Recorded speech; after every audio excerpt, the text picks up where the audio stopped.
Senhoras e senhores, boa noite. Sejam todos bem-vindos ao Reconecta Gel, segundo workshop da APSG e ABGE Sul, Práticas em Geologia de Engenharia, Geotecnia e Geoambiental, realizado pela Associação Profissional Sul-Brasileira de Geólogos e pela Associação Brasileira de Geologia Ambiental Núcleo Sul. Agradecemos ao patrocínio do CREA-RS e Mútua-RS. Convido a todos a assistir o vídeo dos patrocinadores. O Conselho Regional de Engenharia e Agronomia do Rio Grande do Sul faz muito porque faz junto. Uma gestão colaborativa e transparente que coloca as pessoas em primeiro lugar. Serviços mais ágeis e inteligentes, trazendo inovação profissional, com direito à carteira digital e menos tempo na compensação das ARTs. Mais segurança, mais confiança e mais tranquilidade. Os profissionais do CREA-RS estão no campo, na cidade, em todos os lugares e momentos. Com fiscalização preventiva, orientativa e educativa, sempre em defesa da sociedade e do exercício legal das profissões. Com uma visão empática, de equidade, de diversidade e de sustentabilidade, o CREA-RS está trabalhando para o planeta, para as pessoas e para a sociedade. E seja por onde for, está construindo o futuro e um mundo melhor. Conselho Regional de Engenharia e Agronomia do Rio Grande do Sul. A gente faz muito, porque faz junto. Você já ouviu falar sobre a Mútua? Para entender sobre ela, é importante conhecer um pouco do sistema Confea, CREA e Mútua. Então, vem com a gente!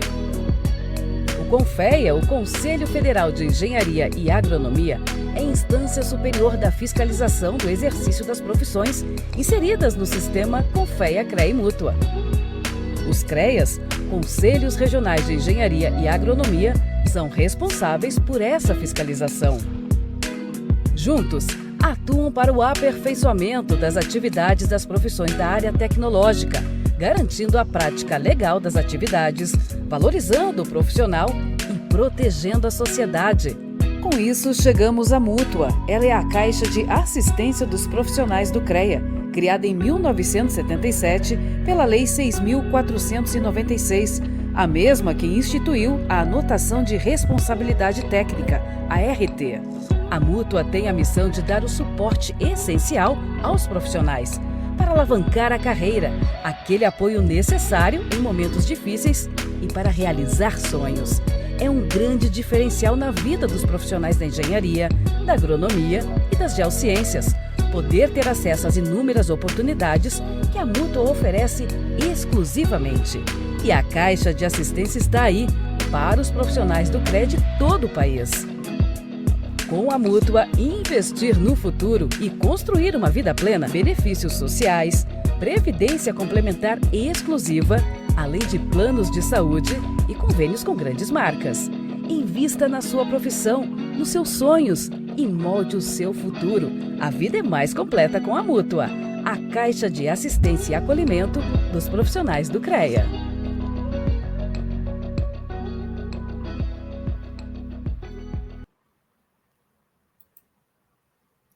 E para dar as boas-vindas, passamos a palavra ao presidente da Associação Profissional Sul-Brasileira de Geólogos, o geólogo Daniele Di Giorgio, mestre em engenharia com foco em metalurgia extrativa e tecnologia mineral pela Universidade Federal do Rio Grande do Sul e engenheiro de segurança do trabalho.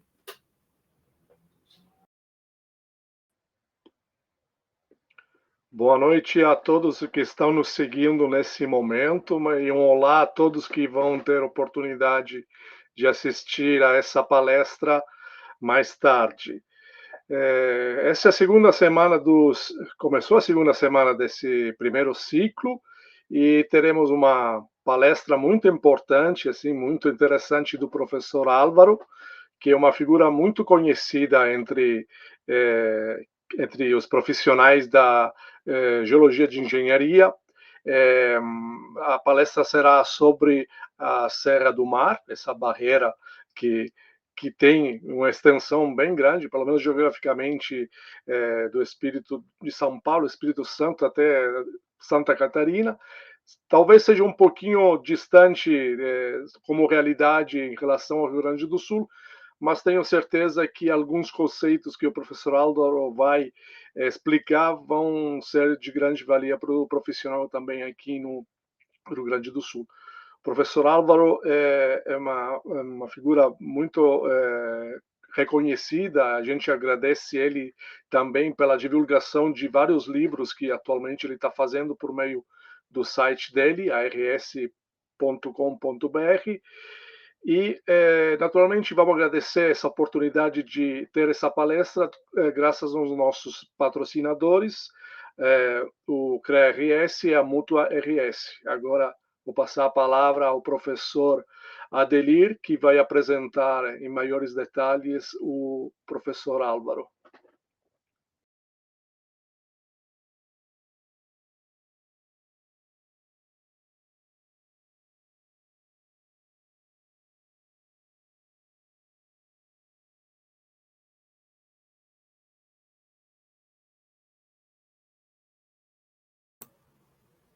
Professor Adelir, o senhor está sem voz. Desculpe. Obrigado, desculpe, pessoal. Boa noite, pessoal. Então, é com grande satisfação que a APSG e a BGE Sul têm o prazer de apresentar o professor Álvaro Rodrigues dos Santos neste evento Reconecta Gel, né, que é o segundo workshop em Geologia e Engenharia, Geotecnia e Geologia Ambiental, patrocinado pelo CREA-RS e pela Mútua RS, em continuidade às nossas palestras da semana passada. Bom, o professor Álvaro é geólogo formado pela USP em 1968, tem a título de pesquisador sênior 5 pelo IPT, o Instituto de Pesquisas Tecnológicas do Estado de São Paulo, foi ex-diretor de Planejamento e Gestão do IPT, também ex-diretor da Divisão de Minas e Geologia Aplicada, é autor de diversos livros que estão disponíveis no site da sua empresa.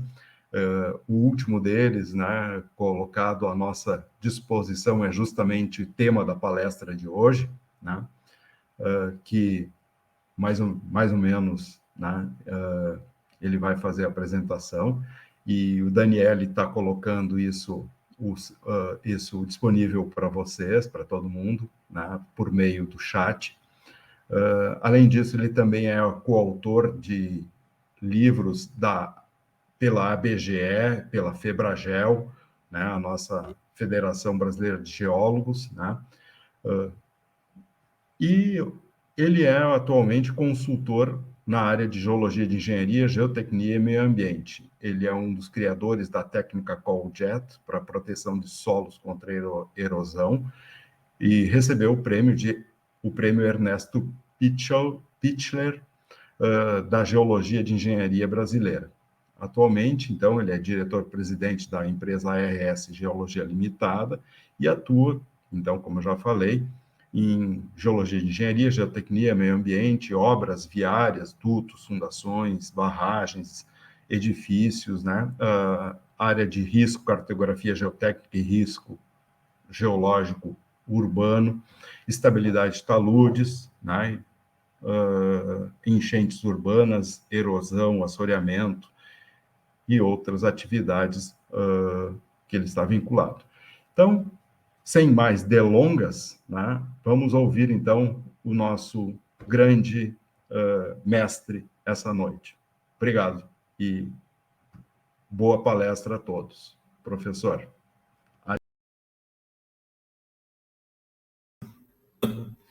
Bom, vamos lá, então. Quando os amigos aí do Sul me convidaram para fazer essa palestra sobre a Serra do Mar, né? Justamente me ocorreu essa questão que foi levantada. Poxa, mas a Serra do Mar não chega no Rio Grande do Sul, não é uma realidade fisiográfica do Rio Grande do Sul. Mas, ao mesmo tempo, como essa palestra ela tem, vamos dizer, tem como um objetivo mostrar uma abordagem da geologia de engenharia, ou seja, cumprindo o seu papel de entender a dinâmica natural de uma região para traduzir para a engenharia geotécnica quais seriam os prováveis fenômenos que adviriam dessa relação entre as solicitações de empreendimentos, pode ser uma estrada, pode ser uma cidade, um túnel, uma barragem, com as características geológicas de uma região. Eu sempre afirmo aí aos colegas iniciantes da geologia de engenharia que a principal função da geologia, em termos bastante populares, é responder para a engenharia o que nós estamos cutucando e o que pode acontecer. Para dar essa resposta, nós temos que entender de uma determinada região o seu histórico geológico, as suas dinâmicas formadoras, as suas dinâmicas atuais geológicas, geomorfológicas, né? Justamente para entender como é que essa região responderia às solicitações das obras de engenharia. Essa, então, é a abordagem que eu dou para essa palestra, e, independentemente do fato da Serra do Mar não atingir o estado do Rio Grande do Sul, a impressão que eu fico é que, pela abordagem, os raciocínios que serão aí compartilhados com vocês serão aplicáveis a qualquer das regiões fisiográficas do Rio Grande do Sul brasileiro, em seu contexto geológico, geomorfológico, em suas dinâmicas naturais e nas suas relações com as obras que aí são instaladas. Vamos iniciar, então. Como eu falei, quer dizer, eu faço essa palestra a partir de uma abordagem da geologia e engenharia. Eu vou ler junto com vocês aqui. A missão básica da geologia e engenharia está em oferecer a engenharia lato sensu, pode ser a engenharia, a arquitetura, a qualquer ramo profissional que vá fazer uma intervenção na natureza geológica. Um quadro completo dos fenômenos geológicos geotécnicos que podem ser esperados da interação entre as solicitações típicas do empreendimento que foi ou será implantado e as características geológicas, materiais e processos dos terrenos que por ele afetados, assim como suas sugestões sobre como considerá-los em projeto e obra. Essa última expressão aqui, né, que a geologia de engenharia conclui o fornecimento das informações à engenharia geotécnica com suas sugestões sobre como considerá-los em projeto e obra. Isso é importantíssimo. Até um tempo atrás, o geólogo de engenharia era apenas um fornecedor de dados, um fiscalizador de sondagem, né? A partir de meados dos anos 70 do século passado, a geologia começou a recuperar o seu instrumental básico de trabalho, que é o raciocínio geológico, né? E isso lhe permitiu uma participação muito mais efetiva nos projetos com os quais ela trabalhava. E essa participação termina justamente na sugestão. Olha, a região tem essas características, essa dinâmica natural, o encontro das solicitações dos empreendimentos com essa dinâmica natural da região pode provocar tais fenômenos, e por isso nós recomendamos que o plano de obra e os projetos dos empreendimentos adotem essas ou aquelas diretrizes. Isso é importantíssimo, porque dá esse casamento completo, então, da missão do geólogo em engenharia.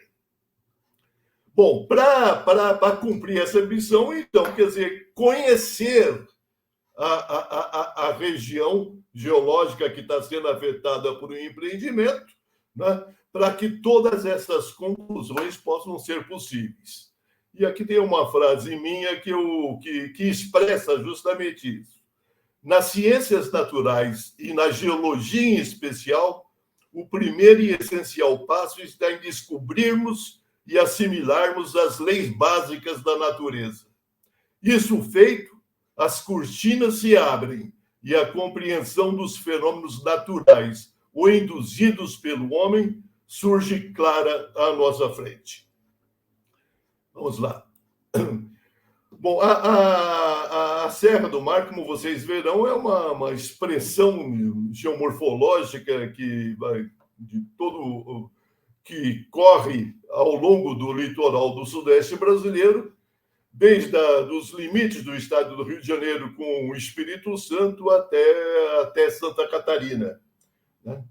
E essa grande barreira, né, topográfica, ela cumpriu um papel na história do desenvolvimento brasileiro desde a época do crescimento.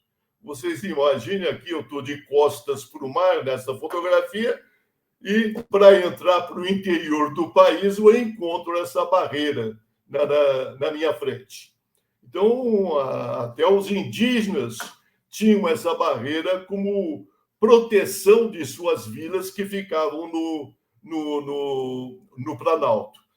E a dificuldade de transposição da Serra do Mar por estradas, ela definiu o ritmo da colonização e do progresso econômico do Sudeste brasileiro.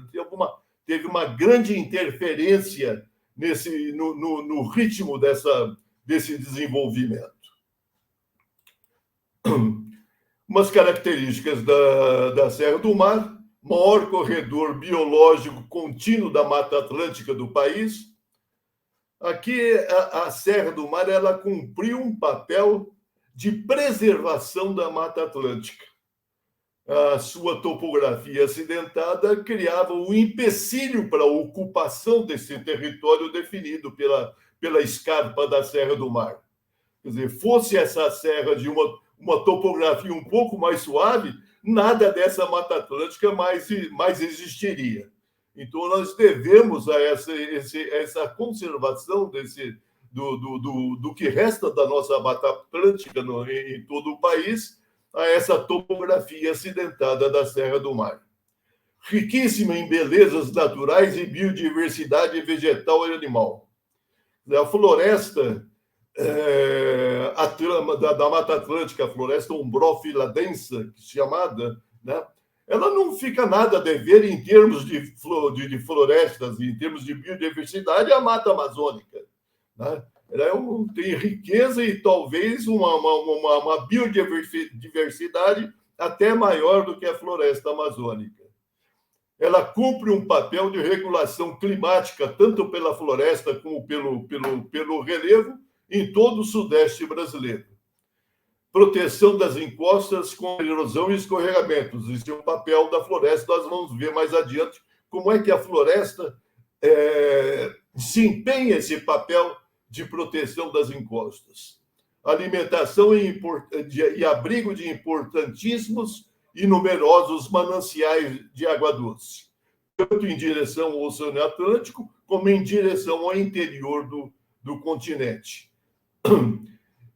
E aqui é um fato excepcional: é incrivelmente próxima das maiores concentrações urbanas do país. As maiores concentrações urbanas e industriais estão contíguas, a grande parte delas, pelo menos, à Serra do Mar. sejam instaladas na área litorânea, sejam instaladas na borda do Planalto. Mais características. Separa a maior zona portuária exportadora e importadora da região mais industrializada e mais populosa do país. Isso todas as nossas cidades litorâneas, né, com seus portos, elas têm uma correspondência no Planalto de instalações industriais e também no litoral instalações industriais. Transposta por uma densa rede de ligações rodoviárias e ferroviárias, oleodutos, gasodutos, linhas de transmissão, etc. Instalações industriais e energéticas importantíssimas em seu sopé e na borda do Planalto.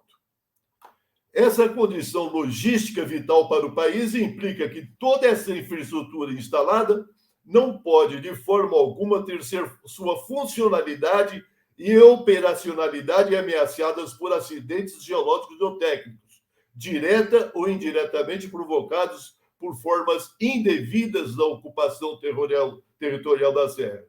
Ou seja, em termos de economia do país, é uma região extremamente estratégica. Daí a suma importância em compreender o seu comportamento diante das intervenções humanas.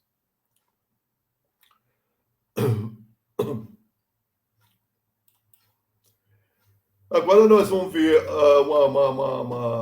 em seguida questões de definição da Serra do Mar, geologia, geomorfologia, clima, vegetação, seus materiais naturais, sólidos, depósitos coluvionários e os movimentos gravitacionais de massas característicos, né? Então, como definição, a Serra do Mar é uma escarpa montanhosa, quer dizer, ela não é uma serra clássica, né, que tem uma vertente de um lado e outra vertente de outro. Ela é uma escarpa que leva às cotas zero do litoral, a cota oceânica zero, a cotas de 800 mil metros, e aí se inicia o Planalto Atlântico. Então, é a escarpa montanhosa da borda oriental do Planalto Atlântico, acompanhando as direções geográficas e estruturais sudeste e nordeste do litoral sudeste brasileiro, com desnível médio de 1.000 metros, em largura média de 10 quilômetros, estendendo-se por cerca de 1.000 quilômetros do estado do Rio de Janeiro ao estado de Santa Catarina. Aqui é um mapa brasileiro com as suas principais regiões serranas, e aqui nós temos a nossa Serra do Mar aqui no sudeste brasileiro. Infelizmente, eu não tenho a ferramenta do cursor aqui para apontar, mas vocês vão ver aí a Serra do Mar no sudeste brasileiro, né? Ao lado dela, a Serra Geral, e mais para o lado de Minas Gerais, a Serra da Mantiqueira.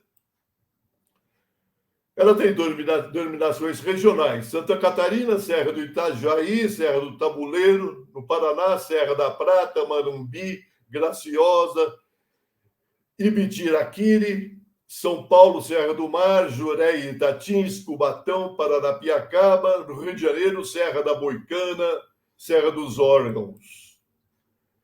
E aqui um esboço geológico do estado de São Paulo, que é o nosso laboratório aqui para essa palestra, é a Serra do Mar no litoral de São Paulo. Aqui em vermelho, né, nós temos o Arqueano, que são rochas muito antigas. Aqui onde está o C são rochas, coberturas cenozoicas litorâneas.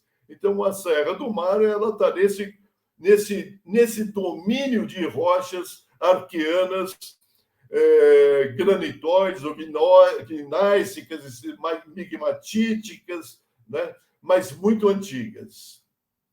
E todas elas apresentando estruturas que obedecem preferencialmente essa direção do litoral sudeste brasileiro, seja noroeste e sudoeste. aqui do ponto de vista geomorfológico, nós estamos aqui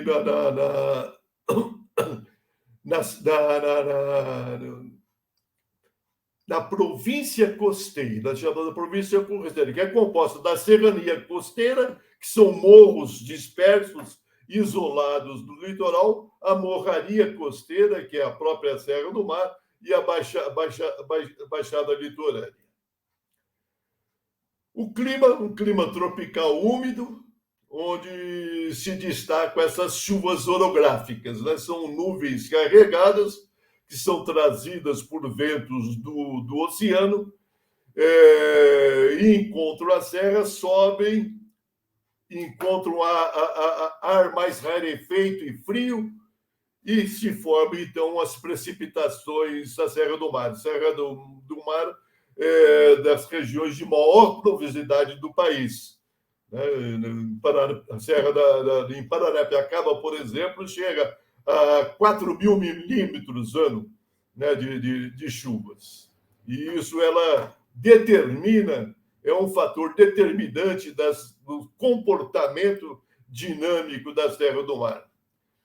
A floresta atlântica da Serra do Mar é chamada floresta umbrófila densa, e as características é grande diversidade florística, grande endemismo de espécies, ou seja, espécies que somente existem aqui na Serra do Mar, nesse tipo de florestas, árvores maiores, atingindo até 25, 30 metros de altura, corpo florestal denso com copas contíguas. Isso é importantíssimo, né? Nós vamos ver para frente a importância desse fator das copas das árvores, umas encostarem nas outras.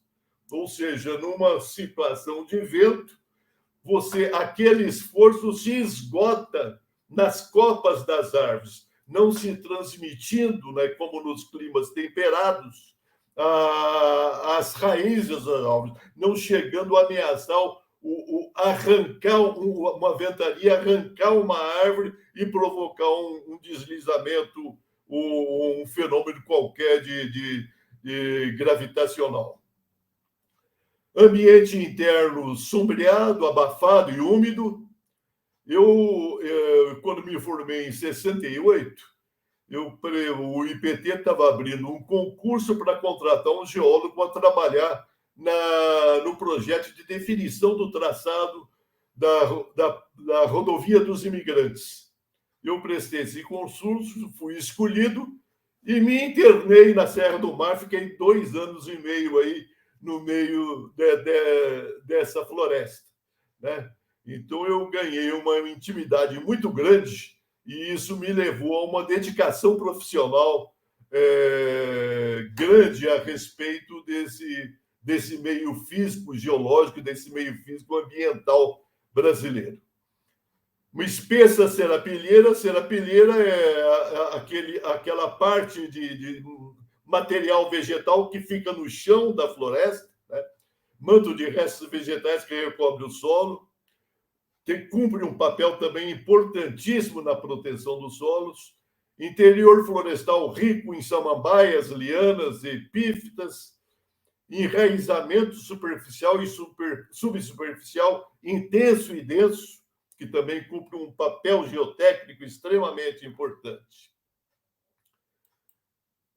Esse é um perfil de solos da Serra do Mar, tem lá na parte superficial, bem superficial, coisa de 20 centímetros, 25 centímetros, a serapilheira e o solo orgânico.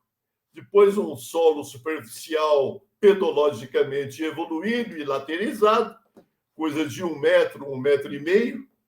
Depois já entramos no solo residual saloprodítico, a rocha alterada mole, solo de alteração, e a rocha alterada dura e rocha sã.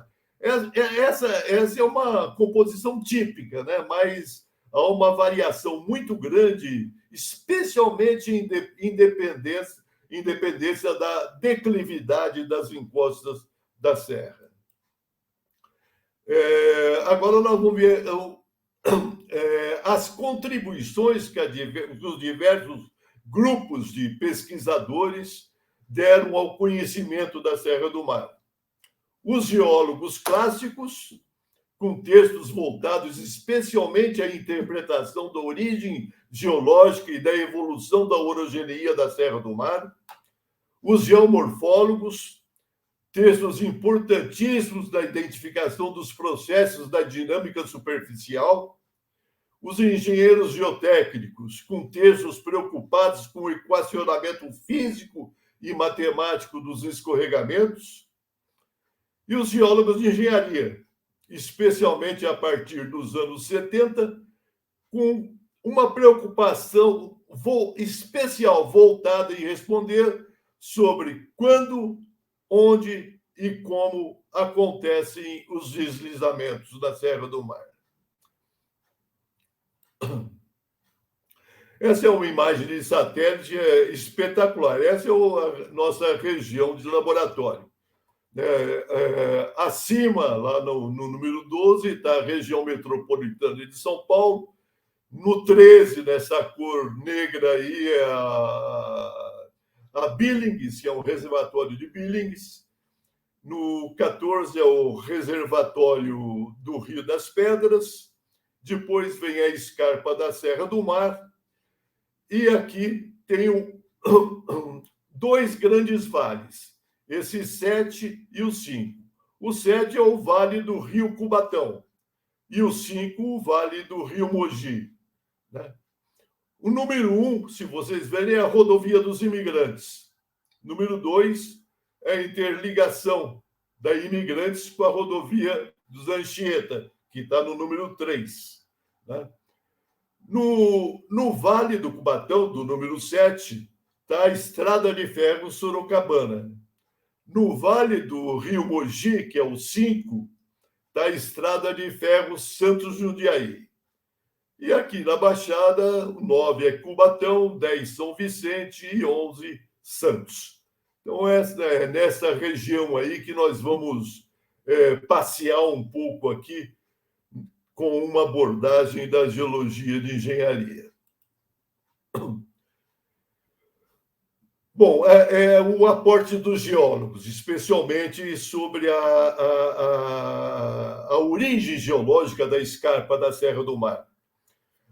A escarpa sempre sugeriu, né, uma interpretação de que ela fosse originária de uma falha geológica, né? Uma movimentação tectônica. Mas a investigação dos geólogos permitiu entender que não, que essa escarpa ela já mudou muito de lugar. E ela está onde está hoje, por recuo erosivo de uma primeira escarpa que estava a cerca de 50 quilômetros na atual linha de costas. Vamos entender. Isso daqui é só para mostrar que toda essa evolução da Serra do Mar está no contexto da deriva continental. Foi durante a separação dos continentes que, ao mesmo tempo, estava se formando aqui a nossa Serra do Mar. Então, vamos lá. Aqui está o oceano, isso no Cretáceo, né? 145 milhões de anos. No continente aqui houve um soerguimento. Aqui nessa região próxima ao oceano tem a falha de Santos. E aqui mais outro conjunto de falhas que determinava a bacia de Santos, que hoje é explorada na busca de petróleo. No Cretáceo Superior, 80 milhões de anos, houve um aplainamento dessa região soerguida, os sedimentos dirigindo-se para a formação da bacia sedimentar do Paraná e parte para a formação da estratificação aqui da bacia de Santos.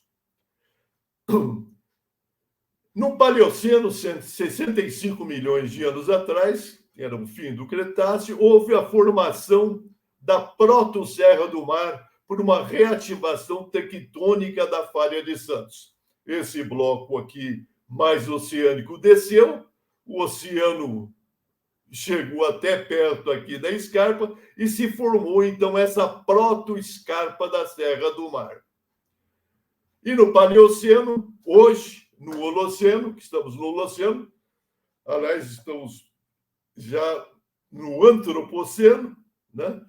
E a posição atual da Serra do Mar, que ela recuou por processos erosivos daquela situação da proto-Serra do Mar originária da cativação da Falha de Santos por processos erosivos, então, até a sua posição atual.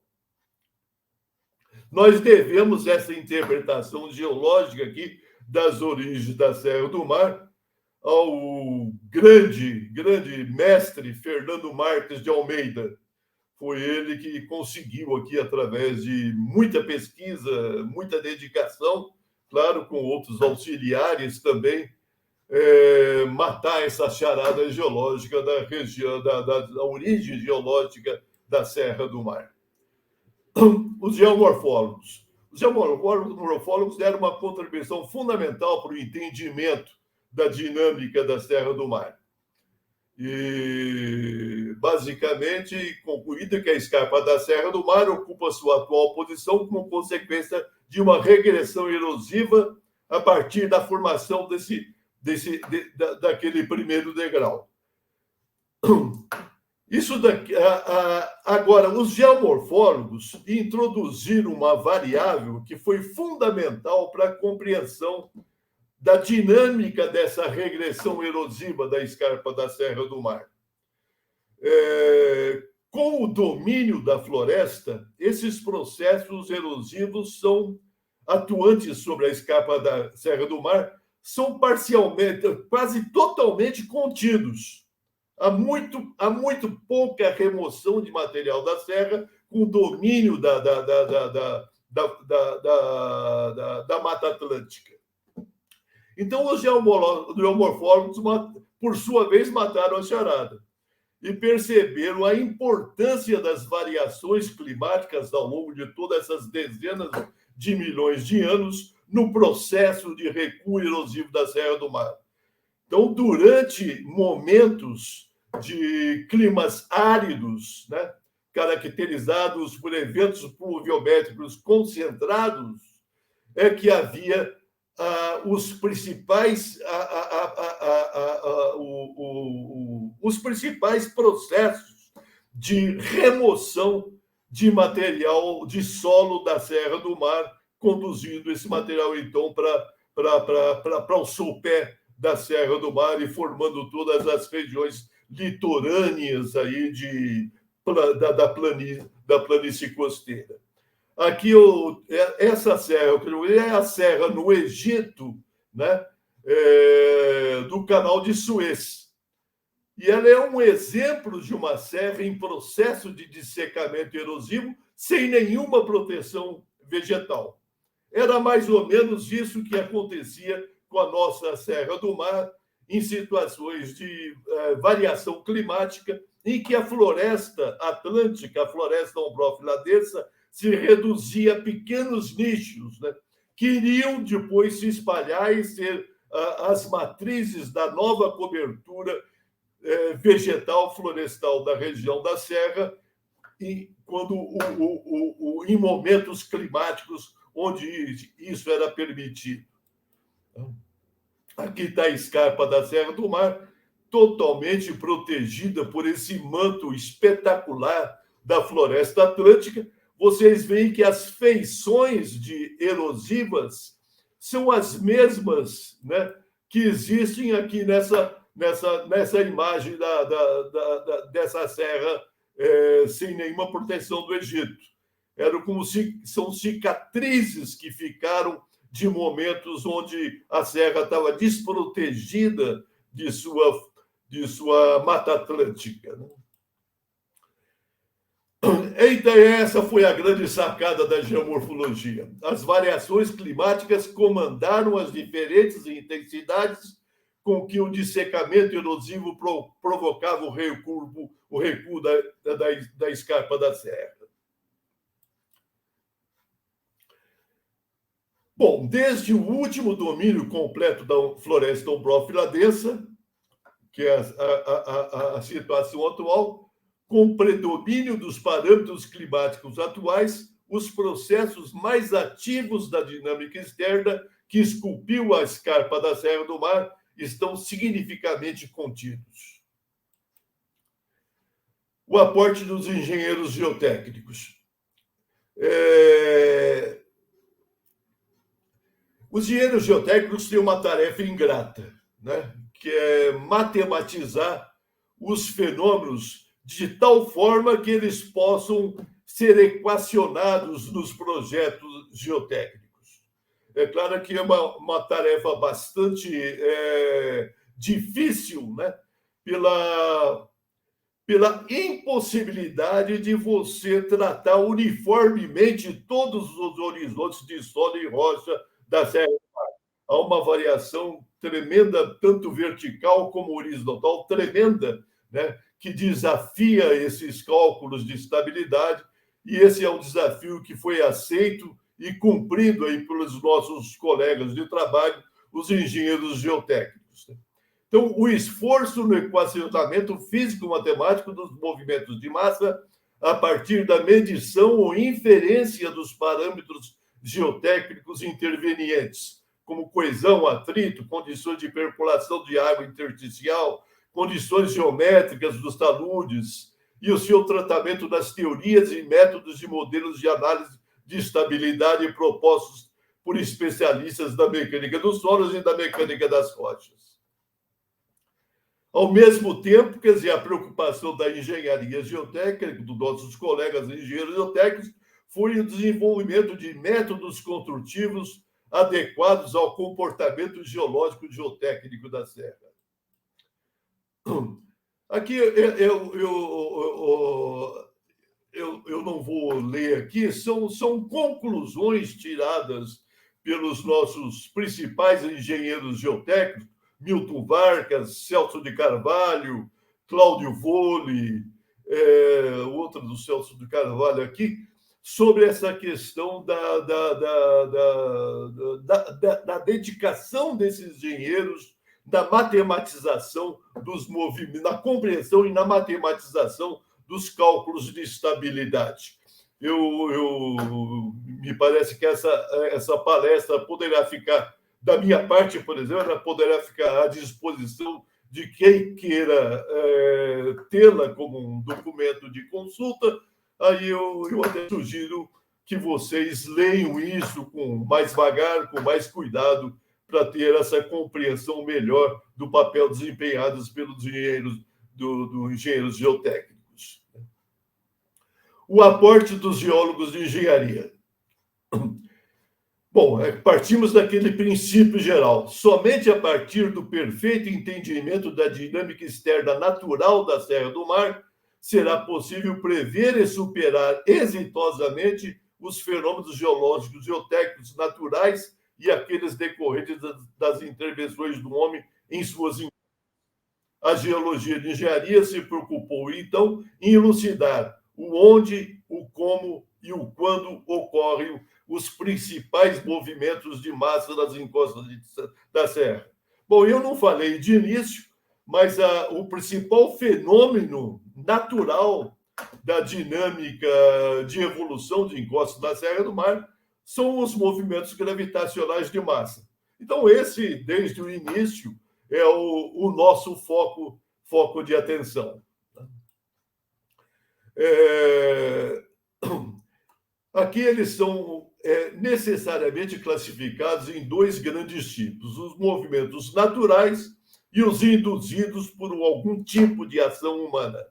Os naturais, o famoso rastejo, ainda que essa questão do rastejo ela precisa ser compreendida melhor, né? Porque na Serra do Mar, dada a participação da floresta, o rastejo ele é mais uma tendência do que um movimento em si.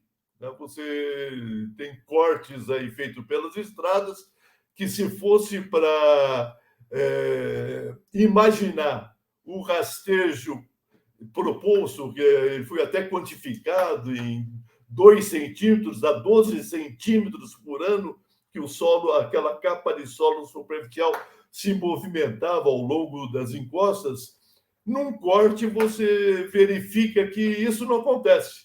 Aquela massa de solo superficial está perfeitamente contida pela proteção da floresta, né? Mas há essa tendência ao rastejo, e isso introduz algumas tensões importantes dessa capa superficial de solo. Os escorregamentos translacionais rasos ou planares são os mais importantes. São aqueles que ocorrem sistematicamente e naturalmente na serra e são responsáveis pelas maiores tragédias que nós somos testemunhas na Serra do Mar. As corridas de lama ou corridas de detrito, que nada mais são do que o fluir de todo o material que vem de deslizamentos translacionais que ocorrem nas vertentes de um vale, esse material todo, num determinado episódio de chuvas muito intensas, vem para o talvegue do vale e dá início a essa corrida de lama, corrida de detritos, que é de uma energia estúpida. Esse é o fenômeno mais destrutivo, de capacidade mais destrutiva da Serra do Mar. É uma coisa que se estuda na mecânica dos fluidos, é uma composição de água, blocos de rocha, solo e restos vegetais que, como uma avalanche, percorre aquele vale e vai destruindo tudo que se encontra na frente. E desprendimentos em rochas, queda de blocos, queda de lascas, né? Queda de lajes de rocha. Também ocorre naturalmente, até por fenômenos próprios de evolução dessas fraturas, né? Dessas diaclases, como também a participação de raízes de árvores deslocando e provocando quedas de blocos. Então, esse é o conjunto de fenômenos, de movimentos gravitacionais de massa naturais da Serra do Mar. E aqui os induzidos, né? Movimentação de talos e corpos conluviolares. Os corpos de talos são formações, vamos dizer assim, pseudo-sedimentares, mas quase sedimentares. São materiais que, em uma situação de um anfiteatro de relevo com topografia mais suave, né, vai recebendo os materiais dos deslizamentos, né, que ocorrem ao longo das vertentes mais alto, e esse material vai se depositando nessa base de topografia mais suave desses anfiteatros e formam esses materiais, esses grandes corpos coluvionares que nós chamamos de talos. Eles são importantes porque, uma vez cortados, eles naturalmente estão totalmente estáveis. Não há nenhum testemunho de uma movimentação natural de um corpo de talos. Mas, se ele cortado, ele começa a se movimentar com uma energia de inércia extremamente grande. E, para parar essa movimentação de um corpo de talos, são necessários serviços de engenharia de grande porte e de grande sofisticação. Os escorregamentos rotacionais profundos. Vocês vejam que os escorregamentos rotacionais profundos não estão aqui no grupo dos naturais, porque eles não ocorrem naturalmente na Serra do Mar, né? Aliás, é muito difícil em qualquer contexto natural a ocorrência de escorregamentos rotacionais profundos. Geralmente, eles ocorrem com escorregamentos induzidos diante de intervenções humanas, como corte de sopé, de encosta, coisas de desmatamento, qualquer desequilíbrio maior, sobrecargas, né, provocadas pelo Ocorre também induzidamento dos escorregamentos translacionais rasos, desprendimentos em rochas e os colapsos, e o que é uma coisa muito própria da Serra do Mar, que é o colapso em saprólito fraturado, em rocha alterada, fraturada, né? Quando cortada, aquele conjunto de blocos todo fraturado pode entrar em colapso estrutural, né, como se fosse uma pilha de tijolos desmontando. Esse daqui é um escorregamento translacional raso típico, planar. Né? Você vê que ele é extremamente superficial e ele tem uma cabeceira de origem, onde ele pode remover até o horizonte de rocha alterada mole, e depois ele desliza como num desmonte hidráulico, levando, erodindo com um processo de erosão, removendo todos os solos superficiais que lhe estão à frente. Esse é um deslizamento rotacional profundo, famosíssimo, né? Depois nós vamos ver com maior detalhe, ocorrido no Monte Serrat.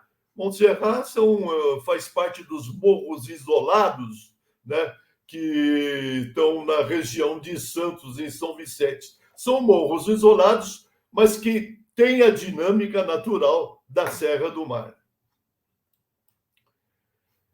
Essa é uma foto do Vale do Rio Mogi, daquele vale que eu falei, onde está a ferrovia Santos-Jundiaí, de 1985. E vocês veem aí, foi um evento pluviométrico muito de altíssima intensidade, que ocorreu em 1985 nessa região e provocou aí esses centenas ou milhares de deslizamentos.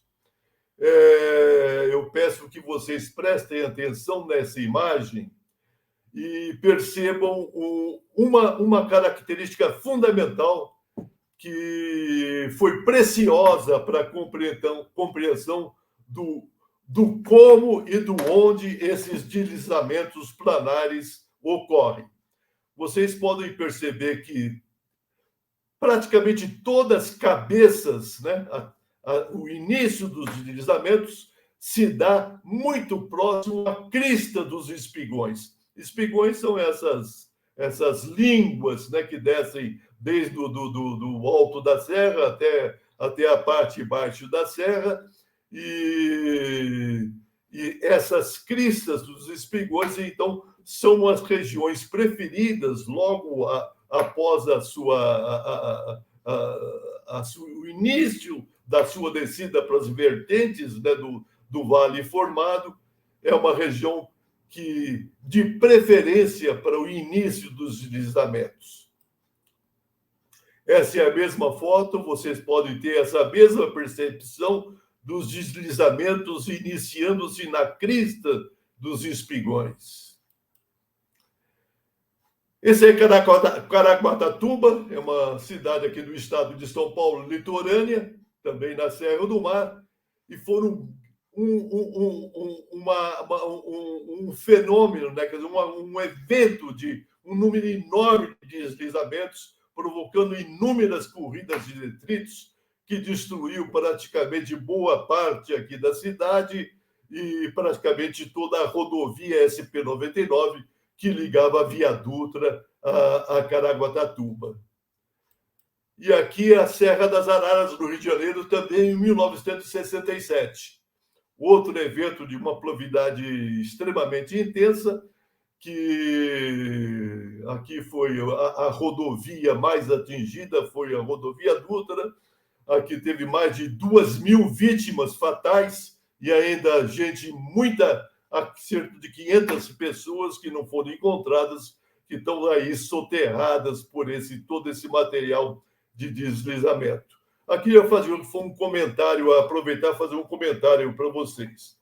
É muito comum hoje, né, se associar a esses eventos de deslizamento, seja na Serra do Mar, seja em outras regiões de topografia acidentada, às mudanças climáticas. Né? Eu tenho total acredito no que está ocorrendo mudanças climáticas e que podem provocar problemas tremendos para o ser humano no planeta. Mas aqui, no nosso caso, da região da Serra do Mar, todos os deslizamentos que estão ocorrendo atualmente já ocorreram no passado, né? Nós não precisamos de nenhuma mudança climática, nenhuma coisa nova em termos de pluviosidade para explicar esses deslizamentos. São fenômenos típicos da região da Serra do Mar e típicos dessa região, com as suas características geológicas e climáticas, né? Eu chamo a atenção desse fato porque muitos administradores públicos e administradores privados, né, para tirarem a sua responsabilidade em certas catástrofes, né, como indutores de certas catástrofes, ou como também personagens que deviam ter tomado certas medidas para reduzir os impactos das populações atingidas e não tomaram essas medidas, usam muito hoje essa questão das mudanças climáticas como desculpa, né, da sua inação e das suas irresponsabilidades no trato aí das intervenções nas regiões tropicais. Aqui vocês vão me ajudar. Eu tenho impressão, eu queria mostrar para vocês, são eventos também de deslizamentos, formando, vocês vão ver pelo meio da fotografia, tem uma corrida de detritos formado, e eu acredito que isso daqui sejam aparados da Serra. Depois vocês me confirmam. Mas eu queria mostrar para vocês aí que a dinâmica, é claro que aqui vai mudar a chuva, o episódio pluviométrico, o limite a partir do qual ocorrem os deslizamentos, né? Provavelmente serão outros índices pluviométricos com outras características, mas a dinâmica é mais ou menos a mesma, né? Essa chuva de deslizamentos, essas capas superficiais, muito superficiais, né? São maior parte de deslizamentos planares rasos, que acabam contribuindo para formar essas corridas de detritos. Aqui mais uma foto, que também acredito que sejam aparados da Serra, mostrando um quadro muito semelhante àqueles que eu mostrei da Serra do Mar. Bom, aqui, então, nós vamos ver, entramos no onde, no quando e no como ocorrem os deslizamentos. Ali está uma crista de um espigão, né? Depois é uma ruptura de declive, onde a encosta começa a ganhar maior declividade, e ali você tem uma zona que eu chamei zona de tração máxima, né? Na crista, você tem praticamente nenhum esforço tangencial puxando essa camada de solo para baixo, né? Então, você tem uma camada de solo, vamos dizer, parada, né? Na medida que você desce a encosta, você tem essa tendência de deslizamento. Então, você tem ali uma zona de tração, onde você tem uma camada parada em cima e uma camada de solo superficial que tende a se movimentar para baixo e embaixo. Sobe uma zona de tração que, com várias trincas, com grande permeabilidade. Em épocas de chuvas intensas, então, há uma grande absorção de água nessa zona de tração aqui, próximo ao espigão. E essa grande injeção de água em eventos pluviométricos intensos que provoca o desmonte hidráulico que deslancha, que dá o start a um deslizamento planar raso, né? Depois vem uma zona de passagem e arraste do deslizamento, uma ruptura de declive negativa, onde a declividade se reduz, né? Fica mais amena e começa uma zona de acúmulo de depósito de material coluvionar. Aqui o que seria um esquema do deslizamento. Então, uma raiz com profundidade em torno de 1,5 metro a 2 metros, eventualmente envolvendo o solo saprolítico, um corpo com profundidade restrita ao solo superficial e uma saia de material acumulado. Eu estou me prendendo ao deslizamento translacional raso, porque é o mais importante, o mais frequente e aquele que a gente, em termos de obras de engenharia, tem que enfrentar, né? Com maior frequência. Então, lá onde? Logo abaixo das rupturas de declive positivas que encimam encostas retilíneas com inclinação superior a 30 graus. Então, o que a pesquisa da geologia de engenharia concluiu? Né? Que esses deslizamentos se localizam nessa situação, próximos ao espigão, e são muito mais prováveis, muito mais frequentes, quando a encosta que se derrama no espigão é uma encosta retilínea e começa a ocorrer a partir de uma declividade superior a 30, 35 graus. Quando a probabilidade crescente do start de um deslizamento translacional raso são em chuvas, em eventos pluviométricos caracterizados por uma chuva maior que 100 milímetros por dia, antecedidos de chuvas de saturação de 3 ou 4 dias precedentes.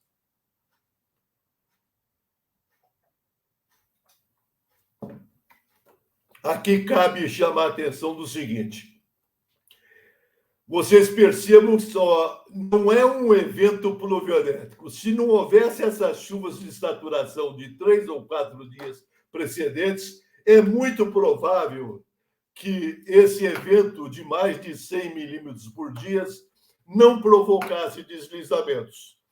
Então, a conjunção pluviométrica ela é mais do que um evento específico, é mais um histórico pluviométrico de um evento específico. Isso foi fundamental para nós estabelecermos nossos planos de defesa civil, os momentos de alerta, porque aqui nós temos toda uma instrumentação instalada, especialmente pluviógrafos, né, que vão nos dando as medidas. Quando você tem esses 3 ou 4 dias precedentes de chuvas contínuas, que nós chamamos de chuvas de saturação, você já dá o start dos seus sistemas de alerta, porque se tiver previsto ao final desses dias, né, ao cúmulo desses dias, um evento pluviométrico intenso, a probabilidade de ocorrência de deslizamentos é muito alta. Essa situação de poder trabalhar um histórico pluviométrico permitiu a organização de sistemas muito eficientes de defesa civil para a escarpa da Serra do Mar.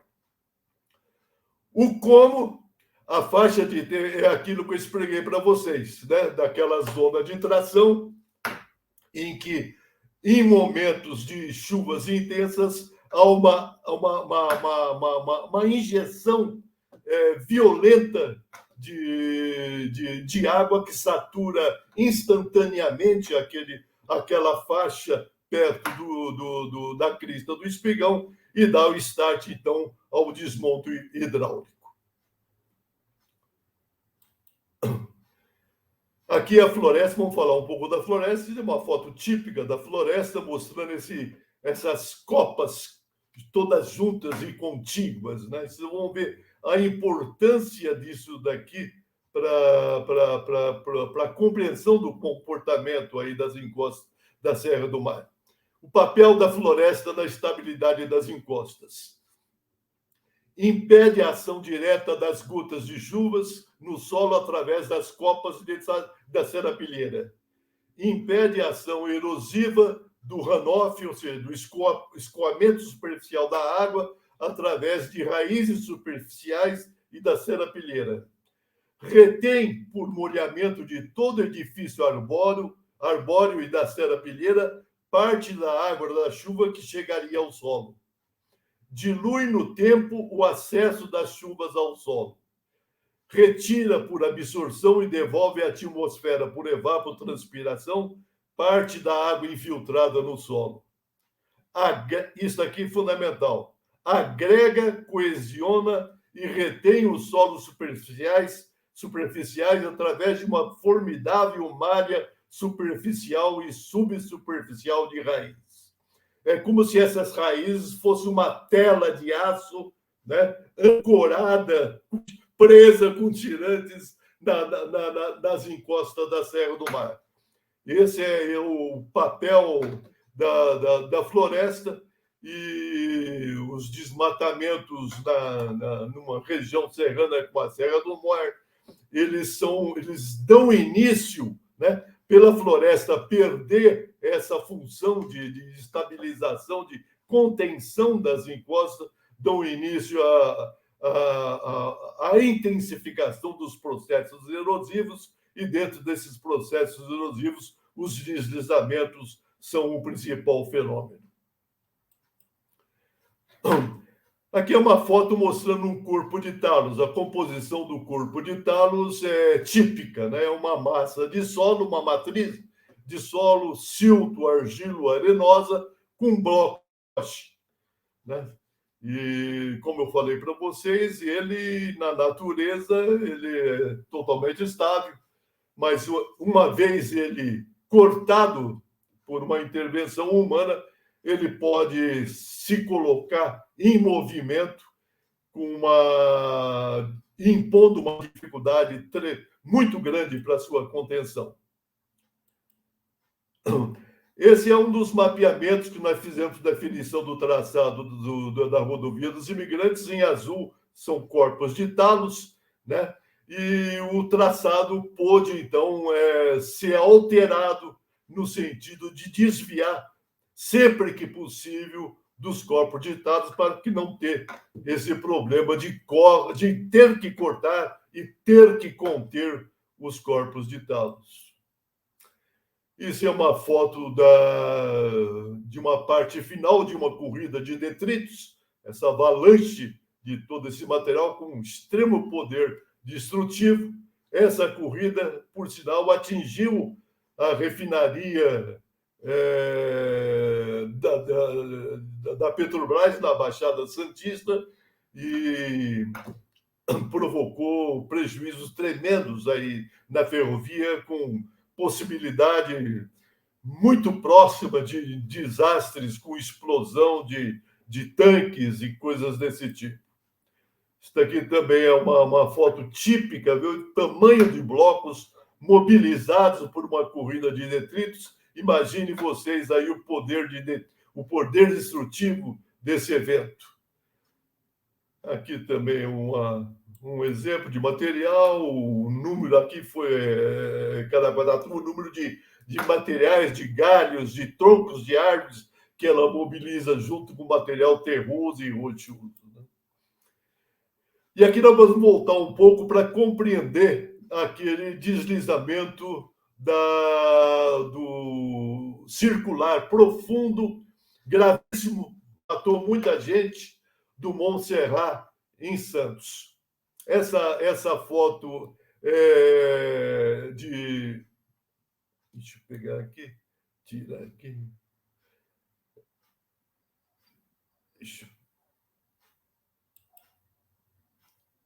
É de 1906. Eu estou com um probleminha aqui, que essa coisa está em cima aqui do número da foto, mas vocês devem estar vendo, de 1906. Mostrando que o Montserrat já servia para retirada de material de empréstimo para aterramentos das regiões baixas. Santos e São Vicente é formado por morros, né? Tem essa região de morros, mas a maior parte é a planície costeira, que são regiões onde o lençol freático está quase à superfície e muito comumente brejosas, né? São mangues. Então, a ocupação urbana dessa zona exige o seu aterramento. E o Montserrat serviu desde há muito, essa foto, desde antes disso, essa foto é de 2006, mostrando aqui as cicatrizes, né, de retirada de material do Montserrat. Essa foto de 1913, mostrando a continuidade da retirada de material. Provavelmente aí já tinha acontecido pelo menos alguns pequenos deslizamentos do Montserrat. Essa foto de 1928 foi quando aconteceu o primeiro grande deslizamento. Você vê o movimento circular profundo, que não ocorre naturalmente na serra. E aqui nesse sopé estava a Santa Casa de Santos. Soterrou aqui e matou instantaneamente mais de 200 pessoas. Em 54, esse mesmo escorregamento, houve uma reativação com mais morte de pessoas ainda. Bom, vamos ver agora as transposições viárias que ousaram encurtar os caminhos entre a Baixada Litorânea e o Planalto Atlântico, atravessando a Serra do Mar. Uma primeira fase primitiva, que foi a trilha dos Tupiniquins. Essa trilha dos Tupiniquins, vocês devem ter falado já, nos caminhos do Piabiru, que eram pequenas, vamos dizer, pequenas estradas, eram picadas indígenas, né, que corriam toda essa região litorânea nossa, e o grande caminho do Piabiru começava justamente aqui na região de Santos e São Vicente, subia a Serra do Mar, chegava na região do Planalto, descia depois para sul, para Santa Catarina, virava para oeste, cortava o Paraguai, ia para a Bolívia e se comunicava com os incas, né? Então, de tempos em tempos, havia essa troca de produtos e trocas culturais entre os nossos indígenas e as civilizações que habitavam a Cordilheira dos Andes e suas proximidades. A trilha dos Tupiniquins era um pequeno pedaço desse grande Piabiru. Foi por ela que o Martim Afonso de Souza subiu pela primeira vez a Serra do Mar em direção ao Planalto. Depois vieram várias picadas construídas para facilitar o transporte aí de produtos que eram produzidos no Planalto e produtos que chegavam ao Porto de Santos, da metrópole portuguesa, né? E como armamentos, por exemplo, que eram levados aí para os colonizadores que estavam no Planalto. Uma fase ingênuo-voluntarista, que eram os caminhos que se tentavam melhorar com picadão a Serra do Mar, verdadeiros desastres, né? E na medida que eles tentavam aumentar aquela picada original dos Tupiniquins, né, que era para trânsito dos indígenas, um trânsito leve, né, que não se preocupava em ter que se segurar em árvores, né, nas situações mais críticas, e esses novos picadões aí cortavam ou pretendiam fazer algumas pontes, e foi o início da convivência, então, dos colonizadores com os deslizamentos. A calçada do Lorena, nós vamos falar para ela, foi a primeira estrada efetivamente aberta com algum cunho tecnológico e científico melhor na Serra do Mar. Uma fase heróico-voluntarista, Estrada da Maioridade, Caminho do Mar, Via Anchieta, Santos Jundiaí, Estrada de Ferro Jundiaí, Estrada de Ferro Sorocabana. E uma racional final, que é a Rodovia dos Imigrantes. Vamos tentar isso daqui. Isso é uma imagem aérea, mostra à esquerda a Rodovia dos Imigrantes, a interligação dela com a Anchieta, a da direita é o Caminho do Mar, né? E aí a sudoeste aqui o Vale do Rio Cubatão e a nordeste o Vale do Rio Mogi, onde está a Estrada de Ferro Sorocabana. Aqui é aquela mesma foto que nós já vimos. Podemos passar adiante. São mapas antigos que mostram o caminho do Padre José. Dizem Padre José porque dizem que foi o Padre Anchieta que cobrou a abertura desse caminho, né? E em vermelho a trilha dos Tupiniquins, que ia pelo Vale do Rio Mogi, depois se dirigia à região onde hoje está a cidade de São Paulo. Essa que eu disse para vocês, que era aí um pequeno trecho da grande via do Peabiru, né? Aqui também estradas antigas, mostrando aí as várias vias, mas isso não tem importância. Aqui em vermelho, a antiga Estrada do Mar, que foi a primeira estrada pavimentada, né, que uniu a Baixada Santista à região metropolitana de São Paulo. Em amarelo, a calçada de Lorena. E aqui empontilhado as diretrizes dos antigos caminhos mais rudimentares, né? Esse também é um quadro, eu vou deixar aí para vocês que ficarem, que depois visitarem essa palestra. Consulto, aqui tem toda a identificação, o ano que foi aberta, as características de cada dessas estradas, como ela se relacionou com a serra, coisas desse tipo. Então, aí vai ficar aí para consulta de vocês. Esse é um outro quadro, também dando característica dessas estradas, mas vamos já passar aqui para as questões mais tecnológicas. Esse é um quadro pintado aí que mostra o Martim de Martim Afonso de Souza, né, em 1530, que encontrou aqui já um degredado, João Ramalho, que havia casado com um chefe indígena, aqui o índio Tibiriçá, e ficou um manda-chuva aqui da região. E foi com o João Ramalho que ele subiu, então, pela primeira vez ao alto da serra, pela trilha dos Tupiniquins. Aqui é um quadro menos aí os colonizadores, que chama a atenção. Na pesquisa para escrever esse livro, A Grande Barreira da Serra do Mar, fiz uma pesquisa bastante grande e me defrontei com um fenômeno histórico que eu não atirava. A história brasileira não nos ensinou isso.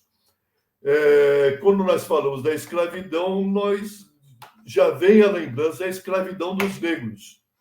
Nesse período inicial da colonização, houve um grande processo de escravidão dos índios brasileiros, a ponto desse João Ramalho e outros que tinham ficado por aqui serem caçadores de índios para embarcar esses índios para trabalhar em outras colônias portuguesas, em outros países. Índios brasileiros escravizados, né, e degradados aí para trabalhar em outros países. Foi uma mortandade, uma crueldade que eu nem imaginava que havia acontecido com os índios brasileiros. E ai daqueles como os tamoios que reagiram à colonização. Foram exterminados. Bom, vamos continuar aqui na área tecnológica. Só para vocês terem uma ideia daqueles caminhos iniciais, né? Isso é uma carta do padre Simões de Vasconcelos, que descreve para o Reis as agruras do caminho que ele sofreu no caminho do Padre José. O trilho é tal que põe a sombra aos que hão de subir e descer. O mais despacio não é caminhar, é trepar de pés e de mãos, aferrado às raízes das árvores. Não é caminhando que se faz a maior parte da viagem. É de rostos sobre as mãos e os pés, agarrando-se às raízes das árvores em meio de rochedos pontiagudos e de terríveis precipícios, que eu tremia, devo confessá-lo, quando olhava para baixo. A profundeza do vale é aterrorizante, e o número de montanhas que se elevam umas por cima das outras faz perder toda a esperança de chegar ao fim. Esse dá um quadro geral das dificuldades iniciais de transposição da Serra do Mar, né? São gravuras. E, finalmente, nós chegamos à calçada do Lorena, que foi aberta em 1792. A essa altura, a produção de açúcar do interior paulista já era muito grande. E vocês imaginaram esse açúcar descer por aquelas trilhas, por aqueles caminhos antigos. Então, todos esses produtores de açúcar, né, eles pressionaram tremendamente as autoridades imperiais para a construção de um caminho mais que desse condição do transporte do açúcar em lombo de mulas. Antes de tudo, era no lombo de escravos. Tem uma história tecnológica essa estrada que nos remonta ao terremoto de Lisboa de 1755. 1755 houve um terremoto e um tsunami, um maremoto, que destruiu toda a parte litorânea da cidade de Lisboa, e houve toda uma conjunção de esforços na Europa para a reconstrução de Lisboa. E formou-se, então, um corpo real de engenharia, com tudo que havia de melhor de engenharia na Europa. Bom, terminada a reconstrução de Lisboa, grande parte desse corpo de engenharia ficou lá, em Portugal, com uma certa ociosidade. Esse Lorena, que era o governador-geral aqui da região, muito esperto, soube disso, e conhecendo as dificuldades da transposição da Serra do Mar, ele solicitou ao rei a permissão de vir um pessoal do Corpo Real de Engenharia para resolver o problema. E esse pessoal, com experiência em regiões serranas, promoveu, então, a construção da calçada do Lorena, que é isso que vocês estão vendo. Uma estrada aí de alguns metros de largura, calçadas de pedra. Mas qual foi o grande truque? Eles se aperceberam que o local mais estável da Serra do Mar era justamente a crista dos Espigões. E construíram a calçada de Lorena em zigue-zague, acompanhando a crista dos Espigões. Foi um sucesso tecnológico espetacular, né? Essa calçada do Lorena, por permitir esse trânsito permanente, sem maiores problemas de deslizamentos, né? Foi um salto enorme na evolução econômica do Estado, pela possibilidade, então, do transporte seguro de mercadorias no lombo de mulas, de tropas de mulas. Aqui tem uns dizeres aí sobre a calçada do Lorena, que também vou deixar aí para vocês depois pesquisarem na versão da palestra que vocês tiverem acesso. Também é outra. Aqui é um trecho dessa calçada foi recuperado para atividades turísticas aqui, né? E aqui dá para ver bem, né? São 180 cotovelos que essa calçada faz, desde a base da encosta, lá do sopé da serra, até a crista da serra, né? Acompanhando o espigão. Aqui a Estrada da Maioridade, já em 1844, foi aberta já para permitir o transporte dos primeiros veículos motorizados que chegavam, né? Deu muito problema, porque essa estrada, o projeto dela e das que sucederam ela, foi um projeto que eu vou dizer para você, de vencer a serra. Não como a calçada de Lorena, né, se adequar à dinâmica natural da serra. Aqui a calçada da Maioridade inicia uma abordagem da tecnológica de vencer a serra a qualquer custo. E até hoje, todas essas estradas que foram abertas nessa filosofia de cortar as encostas para encaixar a plataforma da estrada, padecem desse castigo que vão levar para o resto dos tempos, né? São inúmeros deslizamentos que até hoje ocorrem nessas estradas. Aqui, em 1867, a abertura da primeira estrada de ferro de ligação Porto-Litoral. E aqui vocês veem um erro tecnológico cometido, foi construída pelos ingleses, que nos trouxeram muita tecnologia boa, mas achavam que os deslizamentos aqui da Serra do Mar e as suas relações com a floresta tropical obedeciam às relações dos deslizamentos ocorrentes em situações de clima temperado com as florestas de clima frio e temperados, que não têm as copas contíguas e esse enraizamento de proteção das encostas. Então, o que eles providenciaram logo de início? O desmate de uma faixa aqui, né, para que não tombassem árvores sobre as pistas. Onde esse desmate deu origem, além dos cortes que foram promovidos, né, a inúmeros deslizamentos que até hoje ocorrem e às vezes interrompem por anos o trânsito dessas estradas. Aqui uma outra pista que foi aberta também, mais recentemente, com a mesma estratégia de manter uma faixa desmatada. Aqui também mostra bem, é uma outra foto dessa estrada de ferro Santos Jundiaí, mostrando a faixa desmatada. Mesma coisa.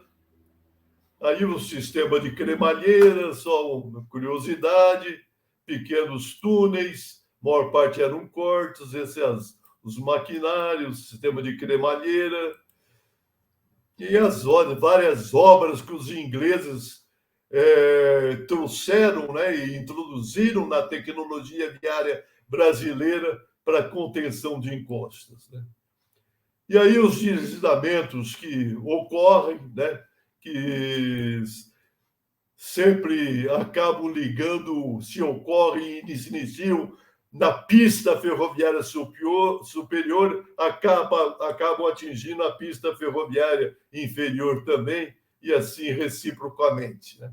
Aqui um famoso deslizamento que começou numa chamada Grota Funda, de um nível de intervenção aqui do homem nessa Grota Funda, e aqui ocorreu, as intervenções são muito grandes, a grota era atravessada por 2 viadutos, um da pista superior, outro da pista inferior, e esse deslizamento acabou destruindo os viadutos, né? E provocando, só o deslizamento da Grota Funda provocou uma corrida de detritos a ele associado. Tal foi o volume mobilizado da encosta, né? E essa estrada teve que ficar parada cerca de 3 anos para a reconstrução dos viadutos. Isso é mais uma foto da corrida de detritos lá que veio lá do deslizamento da Grota Funda.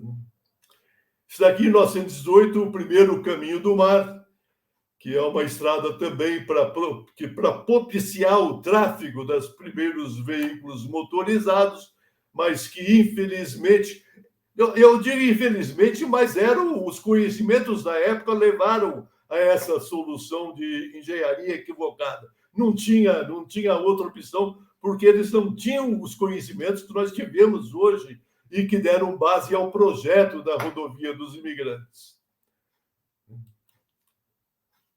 Aí a estrada encaixada na encosta, desequilibrando toda a encosta. Mais um trecho aí do Caminho do Mar. Mais um trecho. Isso é uma foto mais próxima da atual. Isso são construções monumentais, históricas dessa estrada, mas uma estrada que teve que conviver e convive aí. Essa é a estrada, com vários deslizamentos que interrompem o tráfego e causam prejuízos enormes aí para a finalidade para a qual a estrada foi aberta. Aqui é a Sorocabana, no Vale do Rio Cubatão. Vem também aí os estragos da intervenção nas encostas, né? Todo o assoreamento provocado do Vale do Rio Cubatão.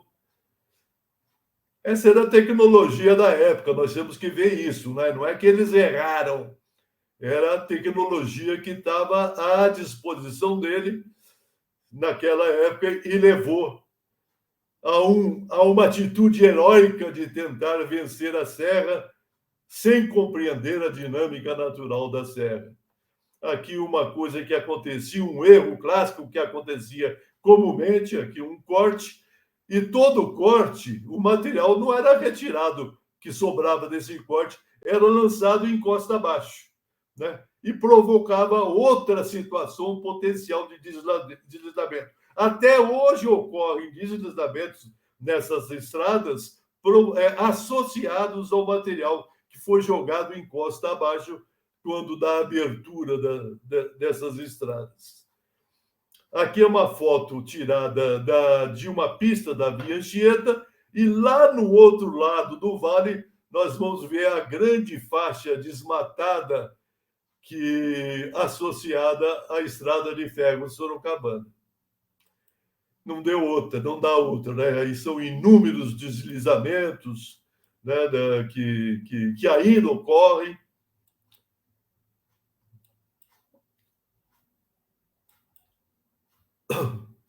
Esses são deslizamentos associados a feições estruturais, né?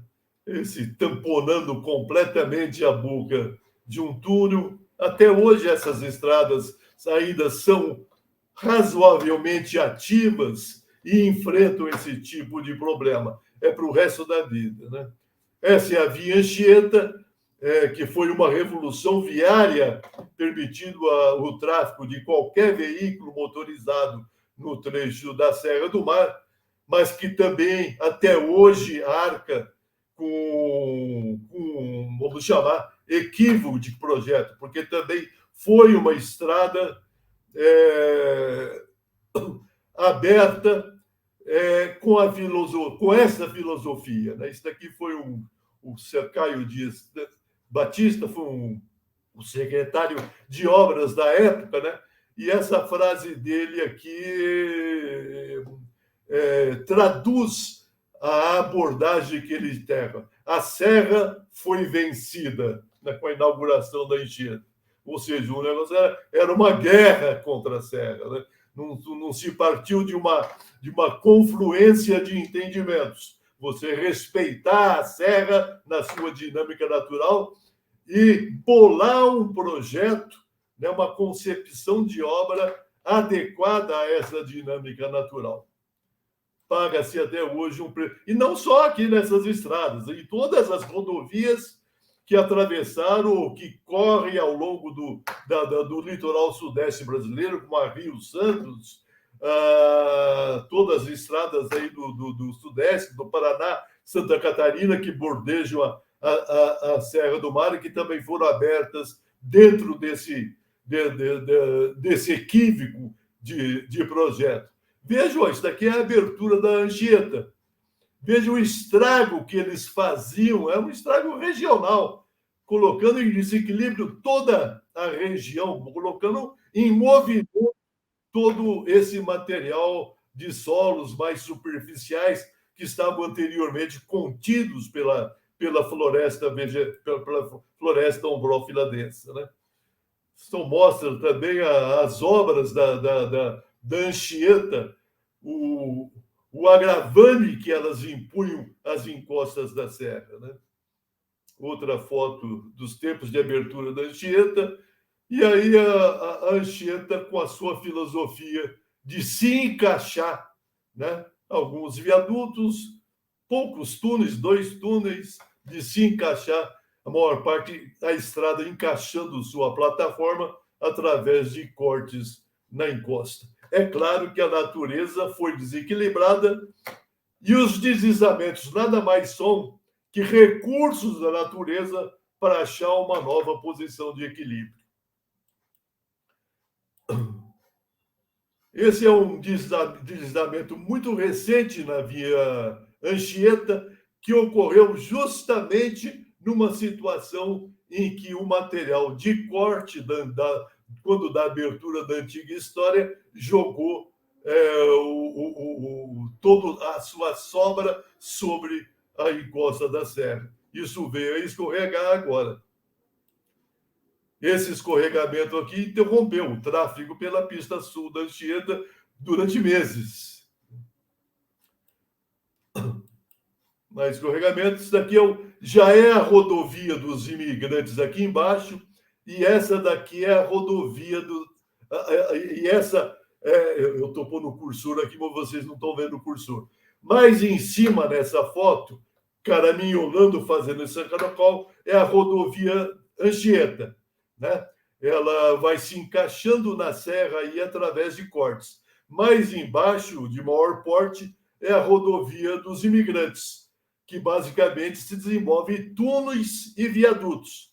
Você vê que ela não mexe praticamente não mexe com as encostas, né? Isso daqui é uma declaração do engenheiro Figueiredo Ferraz, com o qual trabalhei aí na abertura da rodovia dos imigrantes. Foi o responsável por sustentar a mudança de paradigma, a mudança de filosofia de projeto na abertura de estradas na região da Serra do Mar. E essa mudança de paradigma é justamente você privilegiar o desenvolvimento da sua estrada em túneis e viadutos. Ou seja, dois tipos de obra de engenharia que não necessitam intervenções na encosta. É claro que um túnel, por exemplo, tem o emboque e o desemboque. São duas situações onde você não pode evitar e mexer na encosta. E você tem os viadutos, os pilares, né? Cujas fundações também mexem nas encostas. Mas que as tecnologias de abertura, tanto dos desemboques, como dos pilares de viadutos, né, se desenvolveram muito, por exemplo, da primeira pista da Imigrantes para a segunda pista da Imigrantes. Vocês vão ver esse desenvolvimento tecnológico como proporcionou um maior cuidado de não intervenção nas encostas da serra. Esse é um viaduto, isso daqui é um estratagema de engenharia, um viaduto atravessando, cujas fundações foram instaladas num corpo de talos, né? Para evitar que essa movimentação do corpo de talos pudesse atingir o pilar do viaduto e passar uma rasteira nesse pilar, ele foi construído dentro de uma camisa aqui circular de concreto, com um espaço de 1 metro, 1,5 metros aqui entre o pilar e a camisa. Isso tudo instrumentado, mostrando que a qualquer esforço que essa camisa fosse submetida, soava um alerta para que medidas fossem tomadas para que esse pilar não fosse atingido. Isso é uma foto aí da camisa com o pilar. Foi um estratagema tecnológico também desenvolvido aí pelas empresas que trabalharam na abertura da Imigrantes. A primeira pista da Imigrantes teve um paradoxo, né?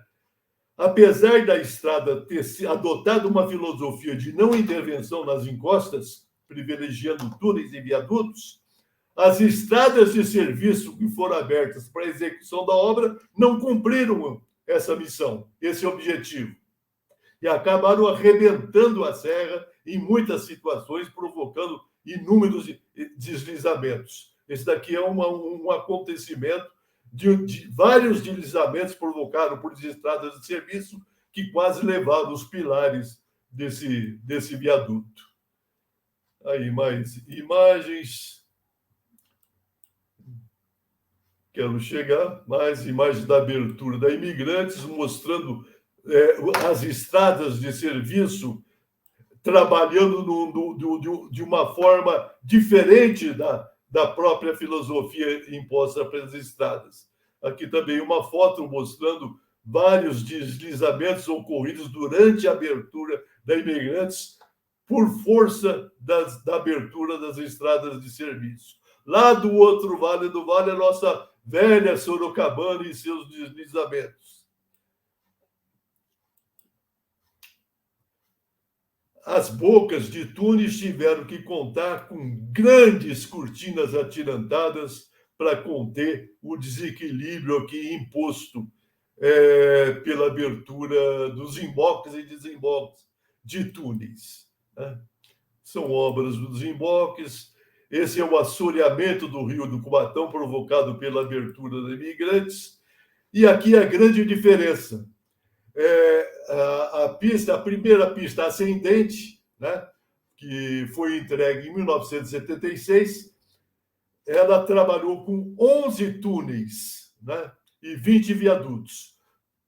Esses 11 túneis forçosamente provocaram a necessidade de 22 emboques e desemboques, que são situações obrigatórias de desequilíbrio.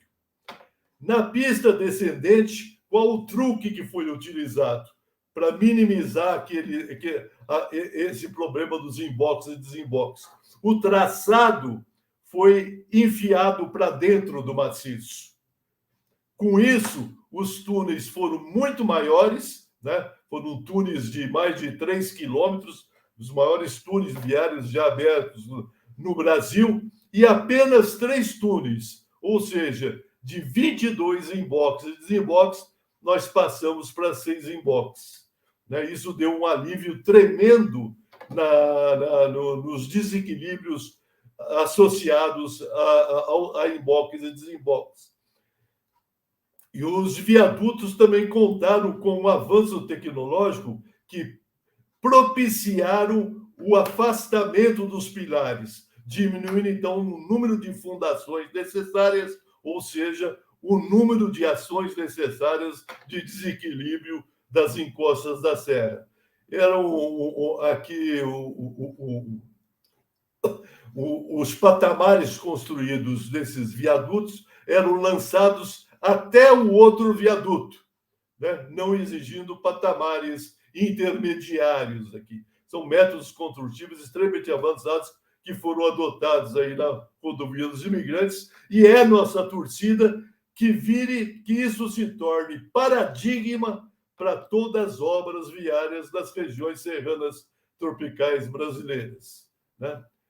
Isso são os viadutos sendo construídos, né, com seus tabuleiros sendo espichados entre os pilares. E aí as duas pistas, a antiga pista de Imigrantes e a nova pista de Imigrantes, se cruzando no Vale do Rio Cubatão. Vocês vejam aí que os pilares da nova via são muito mais distantes uns dos outros que os pilares duplos da antiga pista do Imigrantes. É isso, que são as obras de túneis que foram avançadas muito.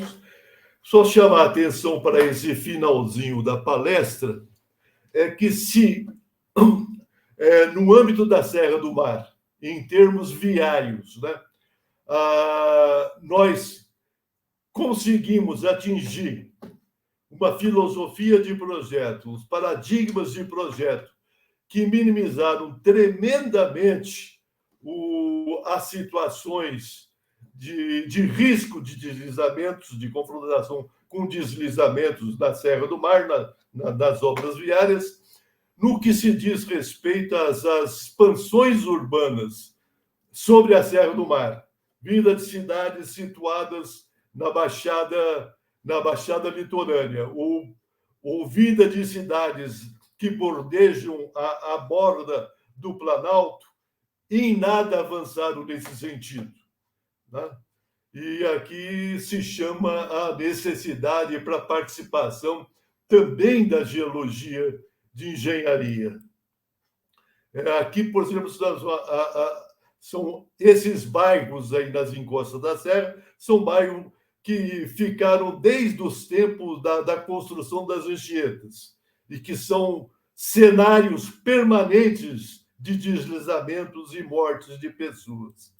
E várias cidades estão avançando aí sobre as encostas da serra. Um instrumento que a geologia de engenharia fornece para a adequada gestão do crescimento urbano dessas cidades, o principal instrumento é a Carta Geotécnica. Essa é a Carta Geotécnica, eu tive a tremenda honra e felicidade de coordenar esse projeto. Foi a primeira Carta Geotécnica feita no Brasil, foi a Carta Geotécnica dos Morros de Santos e São Vicente, palco de inúmeros, de históricos deslizamentos com morte de inúmeras pessoas. A Carta Geotécnica é um mapa, então, de uma determinada região, mostrando áreas que não podem ser ocupadas de forma alguma e áreas que podem ser ocupadas, desde que utilizadas técnicas adequadas a essa ocupação. Isso é um outro ponto importante. As áreas de risco urbanas no Brasil são caracterizadas ou por ocupar áreas que não poderiam nunca ser ocupadas, dada a sua altíssima instabilidade natural, e ocupações urbanas em áreas que poderiam até ser ocupadas urbanamente, desde que utilizadas técnicas adequadas para essa urbanização. A maior parte das áreas de risco brasileiras estão nesse segundo caso.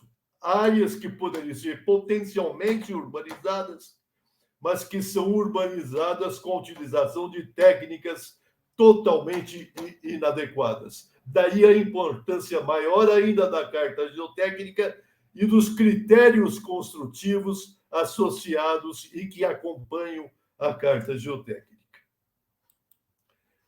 E, por fim, vocês me permitam, todo esse tempo meu aí de intimidades com a Serra do Mar me possibilitou uma inspiração para fazer uma poesia sobre a Serra do Mar, que, finalizando a palestra, eu vou ler com vocês.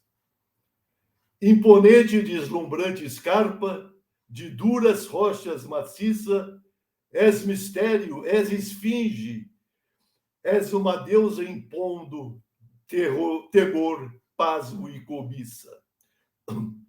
Com teus flancos me espantas, com tuas águas me convidas, com teu verde me fascinas, com teus barros me intimidas. Teu colo sensual, tua pele aveludada, são-me acenos diamante ou engoldos de cilada.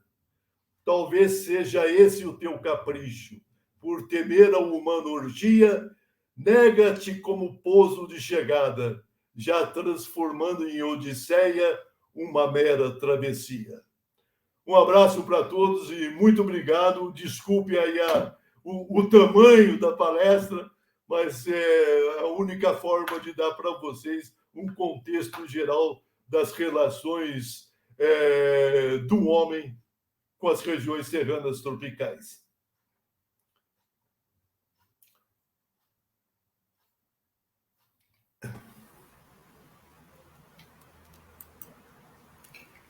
Agradecemos, né, a brilhante palestra do professor.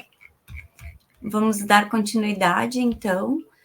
Convidamos a todos a acompanhar a programação de todo o workshop no www.reconectagel.com.br e a participar da palestra online que acontecerá amanhã, dia 25/7, com o professor Leandro Serri. Agradecemos a presença de todos os participantes, palestrante e aos patrocinadores CREA, Mútua, CREA-RS e Mútua RS, e convidamos a todos a assistir o vídeo dos nossos patrocinadores. O Conselho Regional de Engenharia e Agronomia do Rio Grande do Sul faz muito porque faz junto. Uma gestão colaborativa e transparente que coloca as pessoas em primeiro lugar. Serviços mais ágeis e inteligentes, trazendo inovação profissional, com direito à carteira digital e menos tempo na compensação das ARTs. Mais segurança, mais confiança e mais tranquilidade. Os profissionais do CREA-RS estão no campo, na cidade, em todos os lugares e momentos.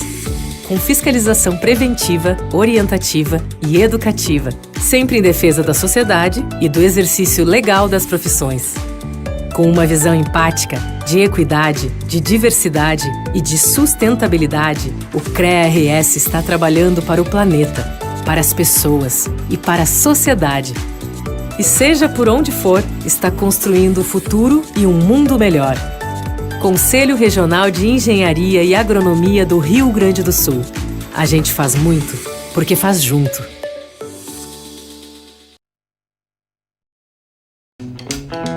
Ei você mesmo, você que é um jovem engenheiro que tá cheio de saúde, mas que também tá perdidinho e não sabe pra onde correr. De onde é que você vai tirar dinheiro pra empreender, hein? Como que vai comprar aqueles equipamentos novos de qualidade? Já sabe por onde começar a juntar dinheiro pro futuro? Não fica desesperado, a solução tá bem aqui. Conheça a Mútua. Então, pega a caneta aí e vai anotando tudo o que eu vou te falar. A Mútua te oferece benefícios sociais, previdenciários e assistenciais. Também tem benefícios reembolsáveis, que são muito parecidos com os empréstimos, mas tem os juros muito baixinhos. Então, fica mais fácil de você tirar férias, empreender, comprar equipamentos e até mesmo um carro. Mas claro, tudo para uso profissional. E tem os benefícios sociais. Eles são praticamente seguros. Afinal, a gente está aqui para te ajudar. E se eu quiser investir meu dinheiro, a Mútua ajuda? Mas é claro que sim. Você não vai precisar ser TikToker para juntar dinheiro. E a Mútua tem o Tecnoprev, uma das melhores previdências complementares que você vai encontrar por aí. O seu dinheiro fica tão bem protegido que até parte da sua anuidade da Mútua vai direto para os seus investimentos. E você acha que acabou? Quem é mutualista já pode ir correndo pro shopping. Com o Clube Mútua de Vantagens, o preço fica pequenininho. Então, motivo não falta para você também ser um mutualista. Deixe a Mútua fazer parte da sua vida hoje mesmo. Afinal, quanto antes melhor.